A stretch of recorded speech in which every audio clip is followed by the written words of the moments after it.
Our next panel is Impact of Religion, and this time we do have 4 panelists and 4 projects. You'll see that Carly Graf is also on the program. She is now in Argentina with a new job, and she tried to Skype something in, and we're just going to pass over it because it's not working right now. So we will do the 4 and then Q&A. Okay, hi everyone. My name is Kaitlyn Cartier, and thank you so much for your presentations. I feel like I have a lot more questions than answers, and I think that's kind of what I want to talk about in my project. So my project was called Among the Cedars of God, Interfaith Efforts to Preserve Lebanon's Natural Heritage. So I spent 6 weeks in Lebanon, and this is just to zero in on where it is, bordering Syria and Israel and the Mediterranean Sea. And this is the Lebanon Mountain Trail, which my intention going to this project was to hike this 273-mile trail, which goes from the north to the south of Lebanon. It's a very small country, but a very long walk.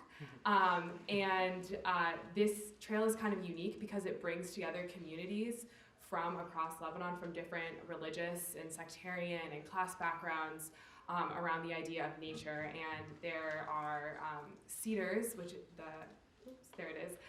The cedar tree is iconic in Lebanon. It's on their flag. It's mentioned in the Bible, in the Epic of Gilgamesh, and you may have seen a New York Times article last year that mentioned that the cedars of God are going to be pretty much gone by the year 2040 due to climate change. So my project was really getting at how do communities from different religious backgrounds respond to this threat, to something that's very beloved between people from very different backgrounds across Lebanon. So when I got to the trail, it was very hot in the summer in Lebanon, which had not honestly occurred to me until I showed up there, and I was like, it is really hot, and this trail is physically difficult. So unexpected challenge, I think, was that I spent a lot of time just trying to make it up the mountain and less time at the beginning really being able to talk to people and engage with their stories. And for me, I think that's the greatest privilege one of the greatest privileges in my life is when people entrust me with their stories, and that's why I want to be a journalist. So I felt like this focus on physical movement in some ways inhibited me from doing what I had really hoped to do with this opportunity.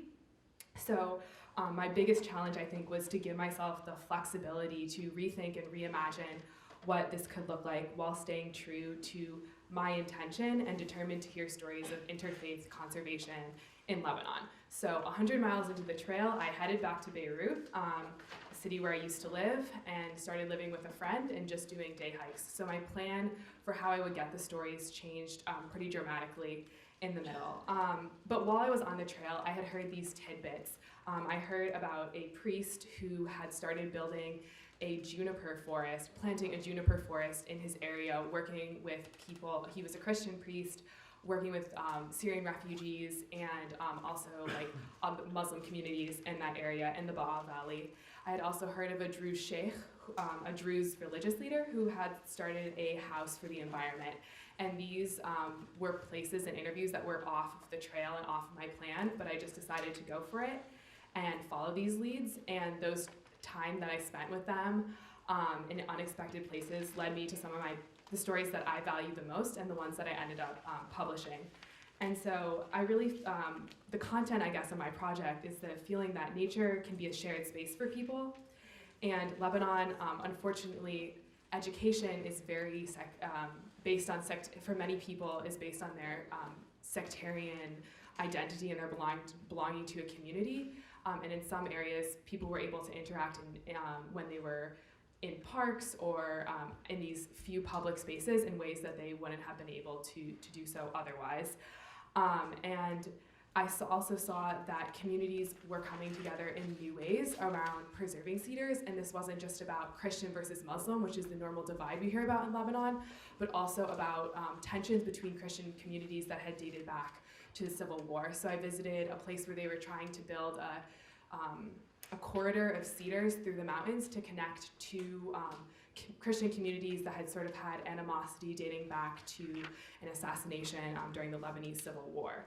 But just as the collaboration between communities shocked me, so did some of the divisions that I heard about. So I was surprised to hear really Islamophobic statements in one of the towns when I was visiting from a lot of people who said, there are no Muslims here, but I knew that there were Muslims there because I had talked to Muslims there, I had seen Muslims there.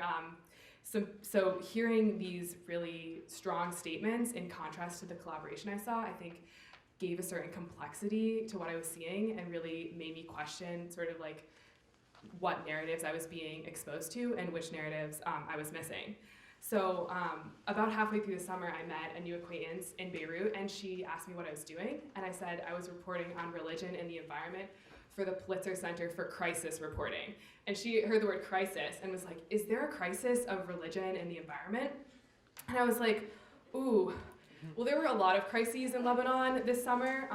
Right before I got there, 2 people were killed in a highway shooting, which was reminiscent to some of the Lebanese Civil War. There was a lot of fear on that. The economy was on the brink of collapse. Since then, there's been really terrible forest fires in many of the areas where I was hiking, and yesterday, Lebanese people went into the streets, started protesting for the fall of the regime. This is kind of unique in Lebanon's history, and there's a lot of crises to choose from. So why the cedar trees? Why do they matter? These ancient trees, when people are dying in the streets. And I think that for me, the stories that people were telling are stories that could easily fly under the radar. They're stories of resilience and persistence. And in the New York Times article that I mentioned, these stories were kind of left out. They talked about the trees, but they didn't talk about how the communities were rallying and trying to save them. And people who I talked to said that they felt that that article, that specific New York Times article, and other coverage that kind of came up after the New York Times wrote that, was too focused on the, I guess, inevitability or possibility for the destruction of the cedars without giving any space for the efforts that people are really striving towards to ensure that the cedars and the communities around them can have a future in Lebanon. And I think as journalists, we get the chance to make what is unfamiliar accessible and really answer that question, like, why does it matter? And I believe that like what we're doing can make things matter. And when I hear you all talking about your stories, I'm so much more curious about that. So after this summer, I feel more determined to try to tell stories in a way that can do justice to the communities that are narrating and living them every day. So thank you for listening.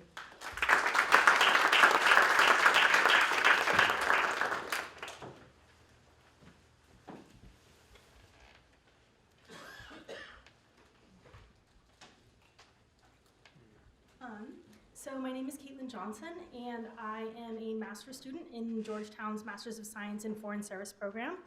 And this summer, I spent 3 months in the Republic of Georgia, not the state, the other one, the one that looks like that.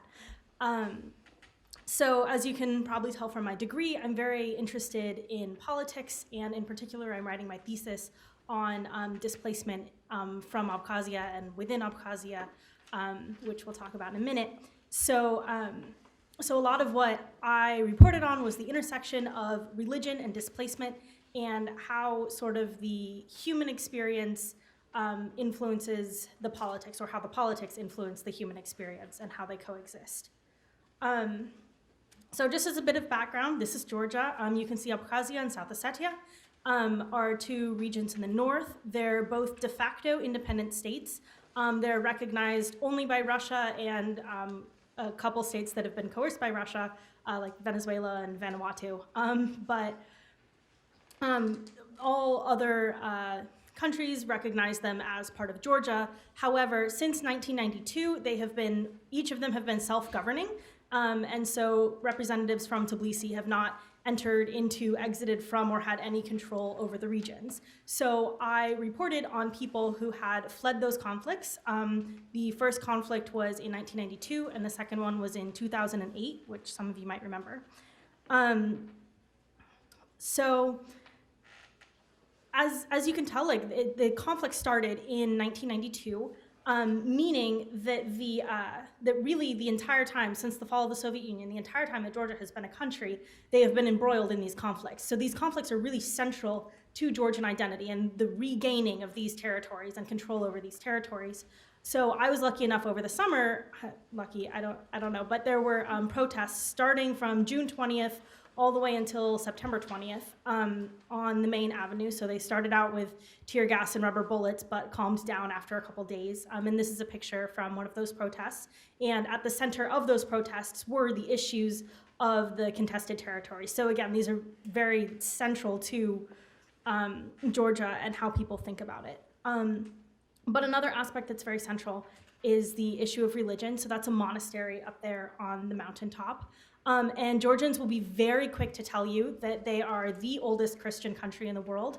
Armenia adopted Christianity first as their state religion, but Armenia no longer has a state religion, making Georgia the oldest Christian nation since 400 AD.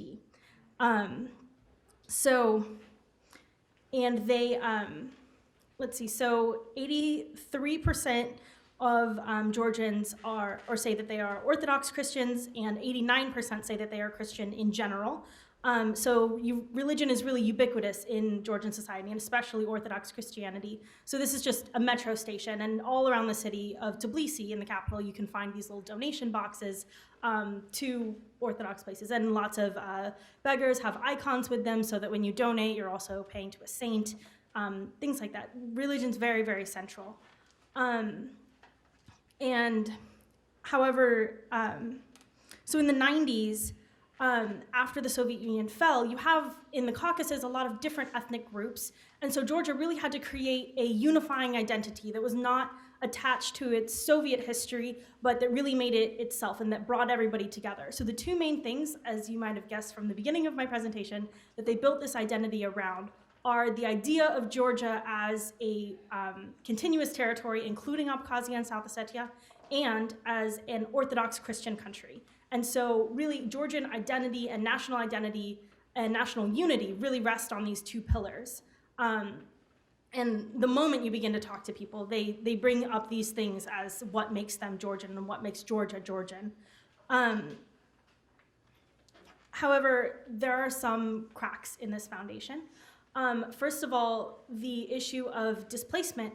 A lot of people who are displaced from these conflicts, though most people will be protesting on Rustaveli Avenue right in front of Parliament and talking about how they need to regain the territories. But many of the people who are displaced from those territories and who are living in Tbilisi and around other places in Georgia proper aren't necessarily treated with the same excitement and the same vigor that you see in the protests. And the personal stories that I heard were very difficult to hear sometimes. I mean, lots of similar stories that you hear from refugees all over the world, but these were their own countrymen and the countrymen that claimed they wanted them back in their country, right? So it was very difficult to hear. And of course, some people are better off than others, especially those who have been displaced for longer. And people from South Ossetia particularly tend to be poorer. This is in a government paid for settlement that were given to South Ossetians. And religion as well is not as uniform as it seems at first, because while most people will say I am Orthodox Christian, when you talk to them they say, well, I'm Orthodox Christian because I'm Georgian. Now, there are many very true believers, but there are also a lot of people who are not, and a lot of people who say that they are Orthodox because to be Georgian is to be Orthodox. And so when I had a lot of conversations, a lot of people felt were very agnostic about religion and very open about religion, which on the one hand is very heartening because there is more diversity. And they tended to participate in religious festivals of other religions, whether they be pagan or Muslim or different sectors of Christianity, or they would say, oh, I go to the mosque to pray sometimes, or sometimes I go to the church, and it depends on what I'm feeling that day. But when you get down to it, the two main pillars that Georgia is resting on, this pillar of Georgia as a continuous territory and Georgia as an Orthodox Christian nation, when examined, they kind of start to crumble, which is a little concerning, especially as there are a lot of ethnic divides already within the country.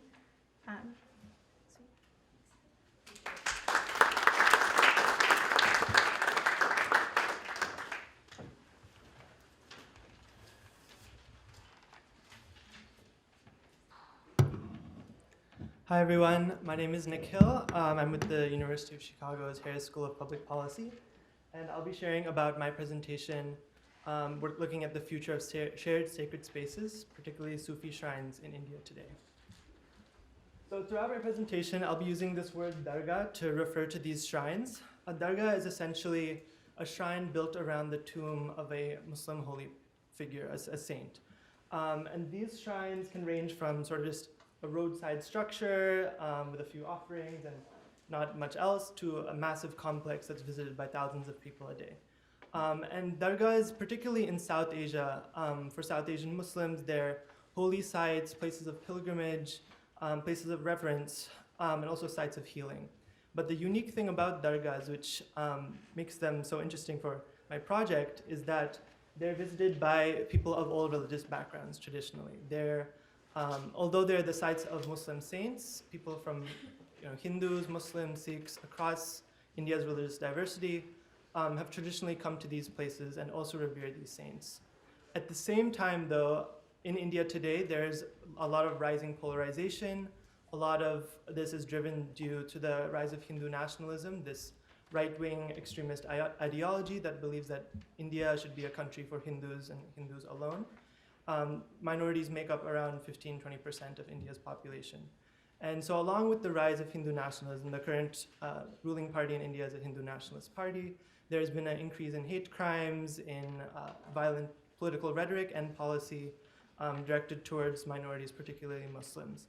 So the existence of these spaces in India today is something that really interested me in basically what is the future of these Sufi shrines as India becomes a more polarized and divided society. And this is just to encapsulate, it's kind of one of my favorite photos I took, a Muslim and Hindu women praying next to each other in a dargah. But there are threats to this, as I'll discuss. So to answer my questions, I spent time in 2 cities in northern India. One of them is Delhi, which in addition to being the capital is historically a site where there's dozens, if not hundreds of dargahs across the city. It's a very important Sufi center in North India, as well as the site of Ajmer in Rajasthan, which is home to the most visited dargah in South Asia. So I found that there are essentially 2 major forces that were shaping the future of dargahs in India today. I'm not going to lay out everything on this slide, but as I mentioned, Hindu nationalism is this right-wing ideology, and the idea of Hindus, the majority population, revering Muslim saints, going to Muslim shrines, is deeply troubling to followers of this ideology. As this tweet, you can say it's extreme language, but it's saying that Hindus visiting Sufi shrines is akin to Jews worshiping the Nazis, and it's a really violent way of thinking. But this has resulted in the most famous shrine in Ajmer was bombed in 2007 by Hindu extremists who were trying to dissuade Hindus from visiting the shrines. And so in some parts of the country, more than others, this kind of social media is having an effect in decreasing the number of Hindus who may be coming to these spaces. And in general, in India, social media is a really inflammatory way to get communal religious tensions going. On the other side, along with Hindu nationalism, among Muslim communities themselves in India, dargahs are becoming these sites of contestation and disagreement.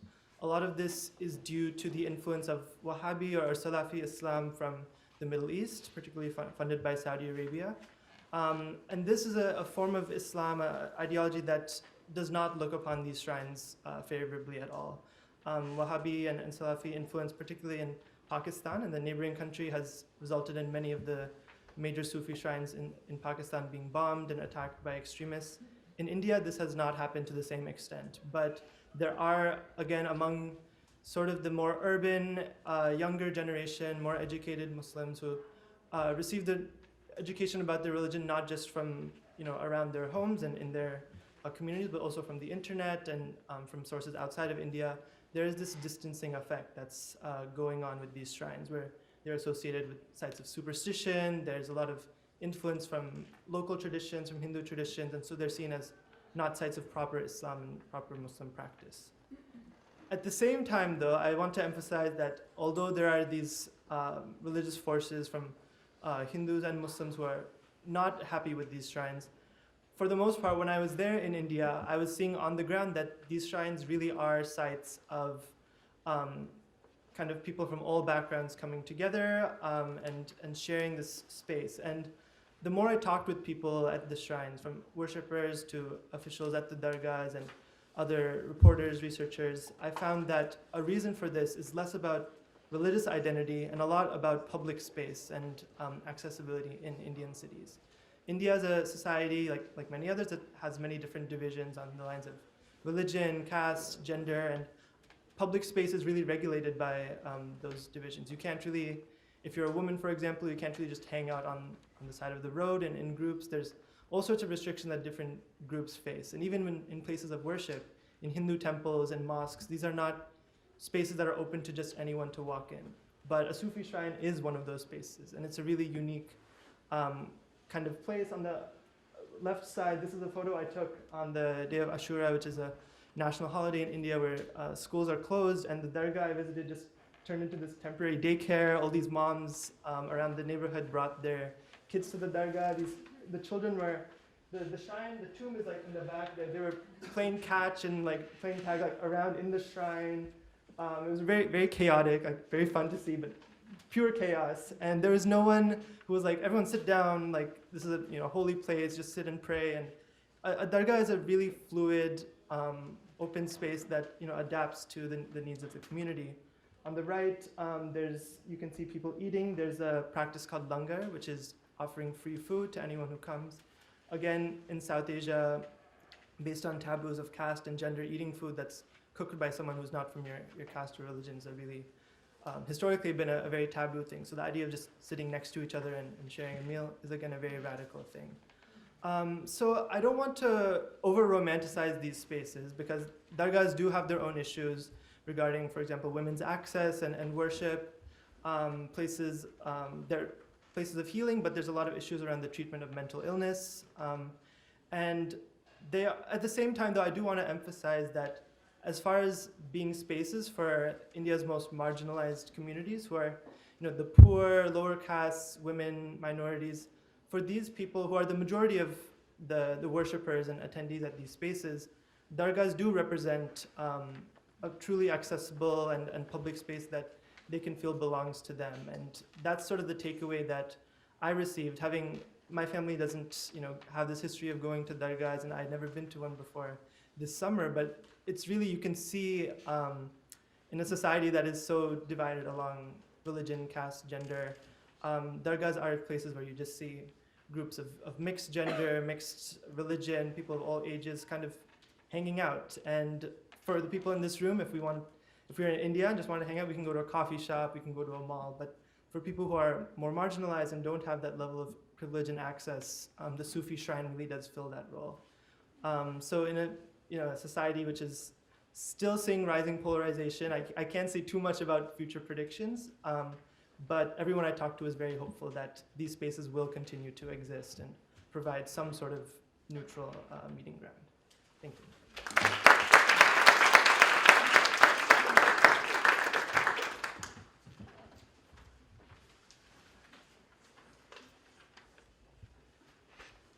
Setting my own timer to make sure I don't go.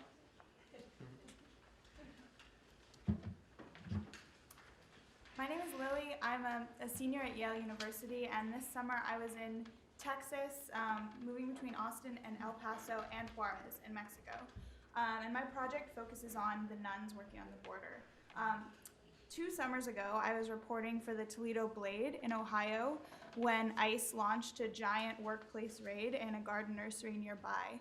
And I reported on the aftermath for the rest of the summer, and the people that I met most frequently were Catholic sisters. They were at every event following the raid, at food pantries, legal aid sessions, and even Detroit Immigration Court, Federal Immigration Court. And so I was also hearing about Sister Norma on the border in McAllen, Texas, who during the family separation crisis of 2018 was really vocal in supporting immigrant rights. So this summer I decided to go to the border to meet the other nuns involved in this trend.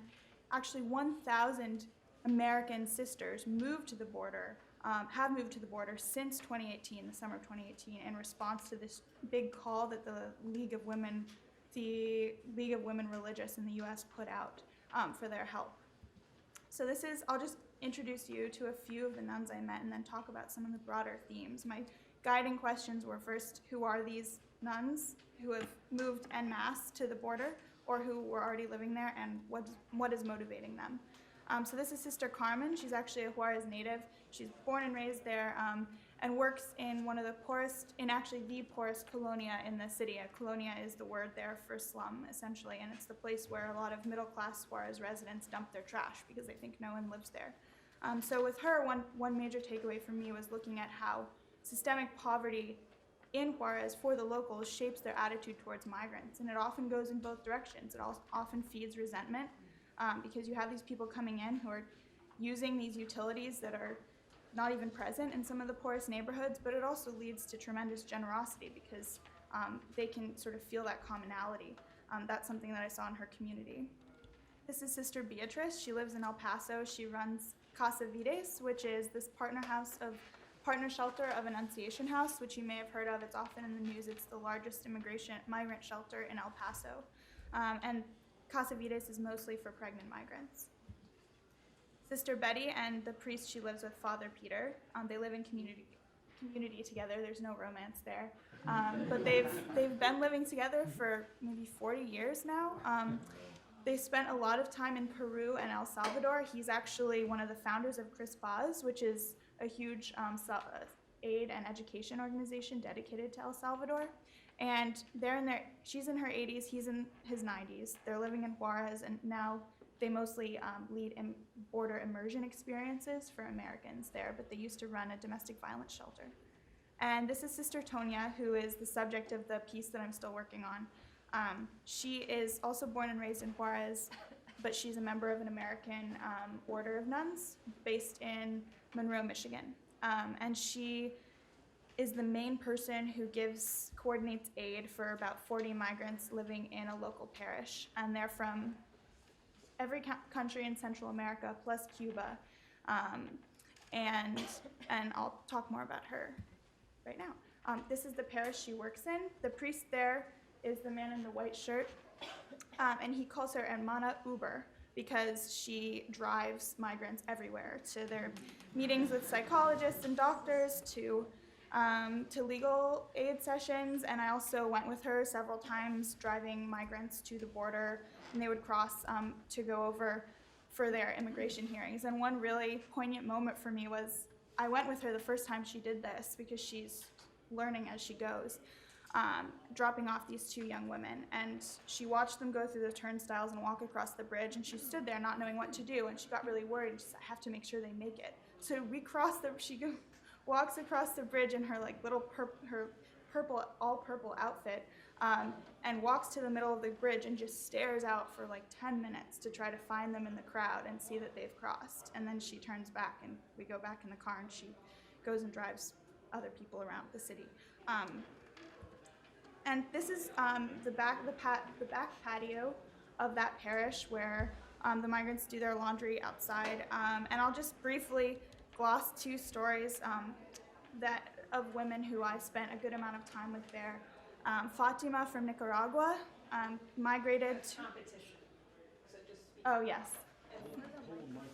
Put the mic down. Fatima from Nicaragua came here with her daughter, but back in Nicaragua, she was raped, and her daughter is the child of that rape. And in Nicaragua, that happened when she was 15, and so her parents signed on as the official, as the birth parents of the child. So when she got to the border, the U.S.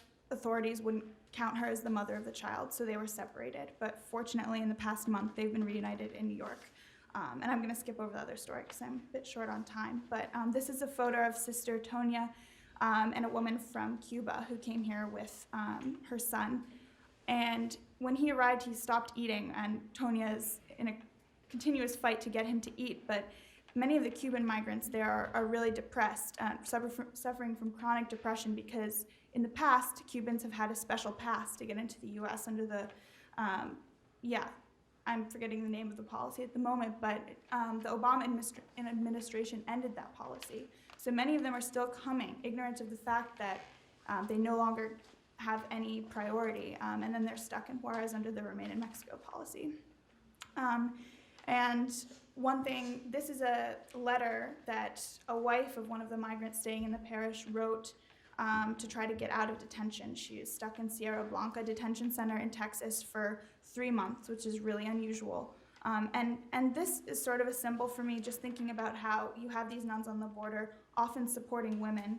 And there's this phenomenon of migrant women often fleeing violence. It's driven by men in their home countries, and then arriving at the border, often with children, especially thinking about Casa Vides, which is only for pregnant women, and you see these nuns helping these women, and that was inspiring. And many of these nuns, maybe surprisingly for many of us, are huge leftists and feminists. That brings me to this point. Many of them are guided by Catholic liberation theology, which started in the 70s and 80s, when there was huge violence under the dictatorships in Central America and Latin America in general. And for example, Sister Beatrice actually worked in Guatemala during that time. And so many of them, this is a mural that is dedicated to the victims of that violence. Many of them connect today's humanitarian crisis on the border to the humanitarian crisis in Latin America many decades ago. So just a few reflections on all of that. I think I talked to a few experts who work with nuns, and one of them said that response of calling up the old gang and going to the border is totally predictable. So my major takeaway is that this is not new, and we have this giant international fleet of scrappy feminists who are working with migrants, and we need to listen to them. Yeah.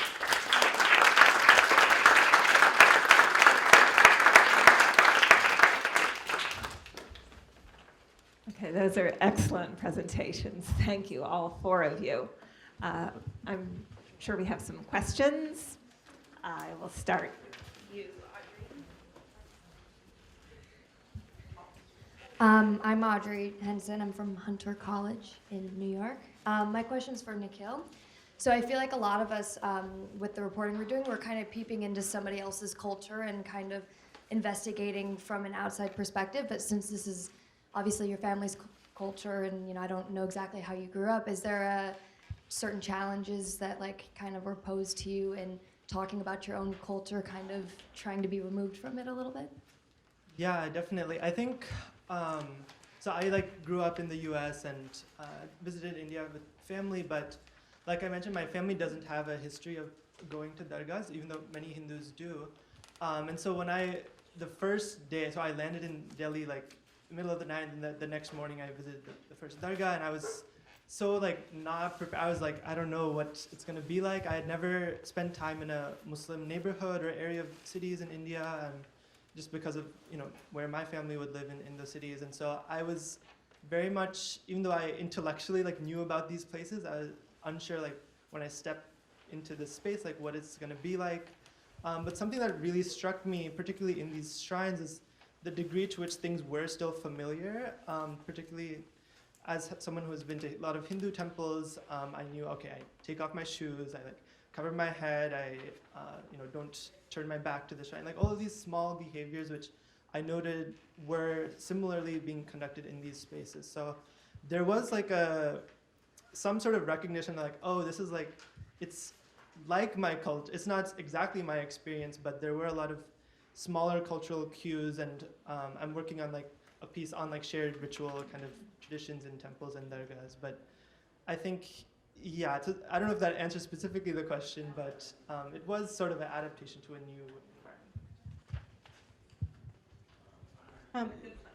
Great. My name's Emma Johnson. I'm from the Yale School of Forestry. Catherine, I'm wondering if you encountered in your work NGOs or government, environmental government organizations working on saving the cedars, and if so, what their relation to these communities that were coming from a religious place was. So most of some of the organizations I talked to were not oriented towards a specific religious background, explicitly, but perhaps just implicitly because of where they were located and because of where the cedars were. Most of their members reflected the communities that were surrounding them. So in the place where the actual forest that's called the Cedars of God is, it's majority Maronite Christian community. So I feel like the organizations really reflected the structure of the community, and people in that, like a priest would have had like a very high position in that organization, and sort of like always would, like looking into the future. So I don't know if that answers the question. Hi, I'm Rafael from Wake Forest, and it's also for Kaitlyn. You mentioned you interviewed people from various different religions, and I wonder if you had to kind of like code switch or have like different approaches for each religion to kind of like bring what was the importance of the cedars of God for each one of them, and if so, like how? That's a great question. Yeah, I definitely think that for some of them, the code switching was more natural because I had lived in Lebanon before and done reporting with like Sunni Muslims and Shia Muslims, and also people from Maronite Christian backgrounds. But when I went to interview the Druze sheikh, I had never interviewed someone, a Druze religious leader before. And one of the things I ran into that I didn't realize was that it's not, like, their religious books are sort of supposed to be, or intended to be, not read by people who are not sheikhs. And so, like, there was a very awkward moment in which I was like, so are the cedars like considered holy? And he was like, well, I can't tell you that. And I was like, oh, you're right. Like, I can't believe I asked that. And he was like, but you could ask someone else in our community, like, what they think. And so I think for me, like, it really just woke me up once again to how much I do not know about Lebanon and about interacting with certain communities there, just because, like, I really did have to step back and rethink that interaction.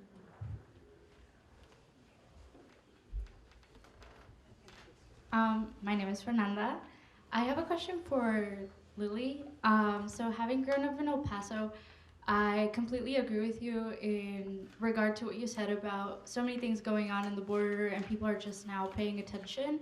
And I was wondering if during your project or your research, you encountered other things that may have not received attention up until now. So, like, for example, Indigenous activism and things like that. And if not, why do you think that is? Yeah, I think that, I mean, in many ways, the migration issues that are going on there are so covered that it was sometimes hard for me to find new angles. But in Juarez, there are so many things that aren't making their way to the mainstream media. For instance, there's so much activism there about disappearances, which has been going on for a really long time, and it's really interesting to see often mothers, but just relatives of men and women who have been disappeared in Juarez during a lot of the gang violence around 2010. It's interesting to see them join forces with immigration activists and to start thinking about how disappearances in the desert as people are crossing the border might be, they might share experiences, but also political agendas with families who have, had members be disappeared. Yeah.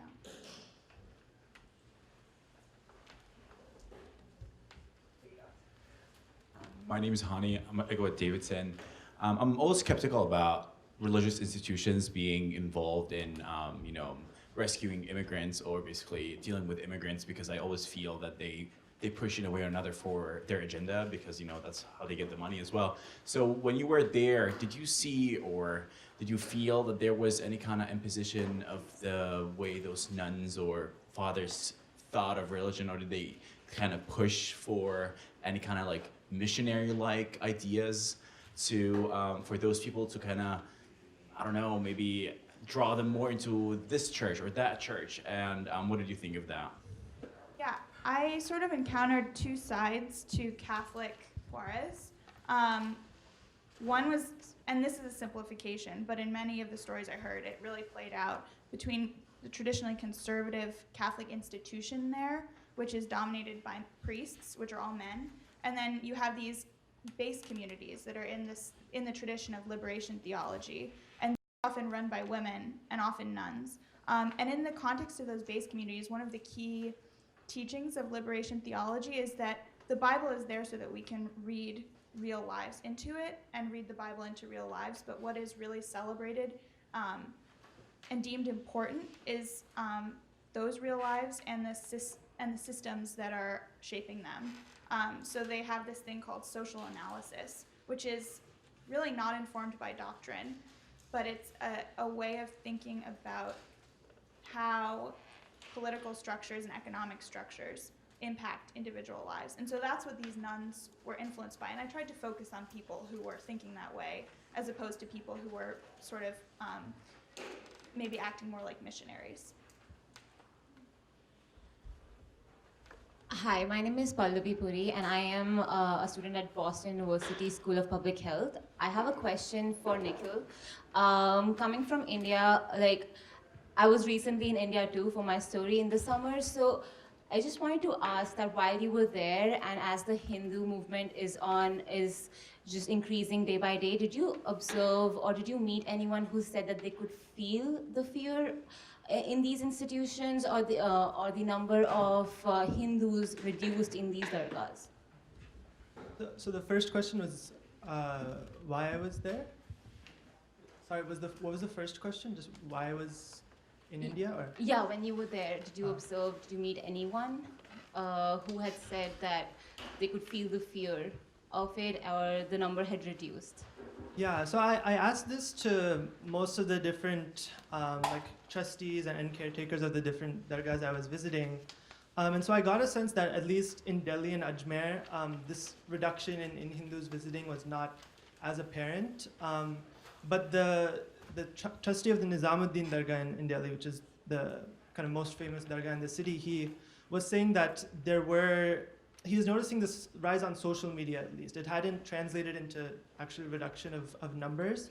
But in Kerala, for example, there's been a reduction in Muslims visiting dargahs because a lot of people are coming from Middle East, and that's kind of the dynamic there. But in Bengal, someone I talked to mentioned that a lot of fewer Hindus are visiting dargahs. And it's hard to make an argument about India as a whole because the regional dynamics are so different specifically. In Punjab, there's actually been a resurgence in the building of these shrines, mostly by Hindus and Sikhs, because Indian Punjab's Muslim population is mostly migrated to Pakistan, but there's this resurgence in Sufi shrines for a whole other set of complex reasons. But in terms of feeling this atmosphere of fear, I didn't get that so much when I was speaking to people. I think maybe it was a factor of, I'm coming into these spaces, I'm as a journalist, and maybe they don't want to reveal as much. But at least in terms of the effect on the ground, I think as Hindutva gets stronger and stronger, these things will become more apparent on the ground. That answer. Daniel Marino from Boston University as well. Question for you, Nikhil. You've spoken about the changing kind of social structure in India and the kind of, I guess, persecution that is happening to a certain extent. The dargahs, did you feel like they were places separate from India, whether culturally or potentially geographically in a metaphorical sense, or were they a part of India, as in a special place within India? And do you think that translates to more of an influence or less of an influence to combat this rising issue in India between cultural stuff? Yeah, I think dargahs are very Indian, like as an institution, and shrines are present across the Muslim world, but I think the kind of atmosphere that is there in a dargah is very much a product of local cultures and traditions. And I feel that at least in terms of being an open space and a kind of a accepting space where anyone can walk in, that is unique in an Indian context in terms of the amount of restrictions on movement and where people can occupy space based on caste and gender. So it is a unique space, but it is a very Indian kind of space. I didn't feel like it was removed from the neighboring context or anything like that. And I think it is a space particularly for like the more marginalized parts of Indian society who come from like lower caste backgrounds or women or face restrictions on being able to just hang out in other spaces. Dargah has fulfilled that role for centuries before and continues to do that. More questions? Yes.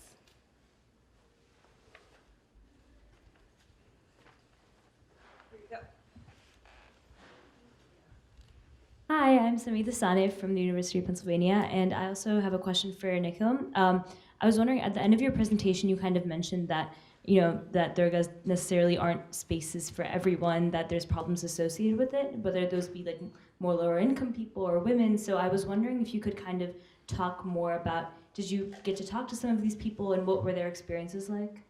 In terms of people accessing, or restrictions on people accessing. Mm-hmm. Yeah, it's a really big issue, and one of the issues that I ran into is being a man. Like culturally, I can't just like walk up to women who are praying and just start up an interview, and so I didn't get to have as many conversations with worshippers at dargahs about these issues. But in terms of my conversations with other people associated with dargahs, the issue of women's entry is particularly really big in India right now, because dargahs are open spaces for anyone to walk in, but there are quite a few dargahs restrict the entry of women into the most inner area where the saint is buried, like the chamber with the tomb itself.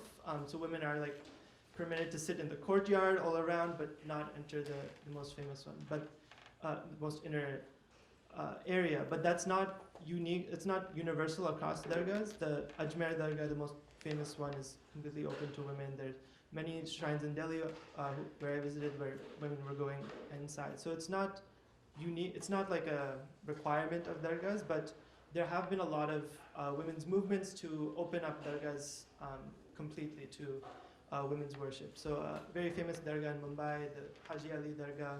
In 2011, the trustees closed it off to women, and then in 2016, after a women's movement in the courts, they successfully petitioned to reopen the dargah to women. The Nizamuddin Dargah is, right now there's a case in the courts about opening it up to women. And this is also happening in temples as well, like the Sabrimala temple in Kerala was recently opened up by the courts to women, where previously women of menstruating age were not allowed to enter, and a few other temples. So across these both Hindu and Muslim spaces, there are a lot of women who are fighting for this right to spiritual equality, or equality in these spaces. Let's see. Do we have more questions here? Okay. I just have one. You talked about equality for women in the spiritual places in India. I was wondering if the rest of you could also talk about equality between men and women in spiritual spaces. And Kaitlyn, we'll start with you. Okay. Wish you hadn't started with me, gosh. Okay. Anybody else want to go first? No, I can go. It's okay. So religion is very, especially in the Orthodox tradition, tends to be a much more feminine experience. So in religious places, there is a lot of equality, much like you would see in a church here. So yeah, and a lot of the religious traditions are very matriarchal. So if anything, it's less men and more women. Less men, more women, you said. Yeah, interesting. I think in my experience, most of the interviews that I did with people who were activists or religious, they were representatives of their religious communities, were men. And I really did want to incorporate the perspectives of religious women, and I ended up staying in a monastery in the hopes of doing that, but it didn't end up really unfolding in a particular formal interview setting, but more in just observing how this group of women lived in an isolated place and sort of how they carried out their lives for a brief period of time. But I think that in terms of on the trail specifically, there were women who were tour guides and who were really committed to protect, showcasing the natural beauty of their area, and also in doing that in the hopes of protecting it. So not necessarily tied to religion, but it was interesting to me to see the growing role of women within environmental activism in Lebanon.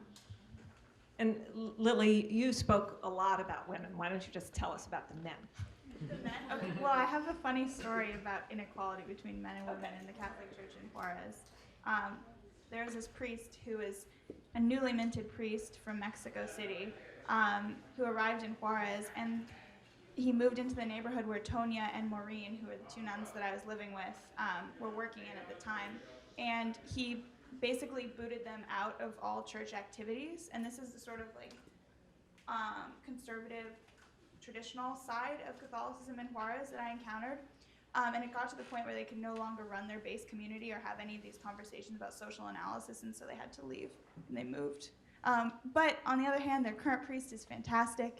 He runs a Center for Human Rights in Juarez, and I listened to many of his sermons. So. Okay. Well, I think we'll end on a positive note then. Thank you very much.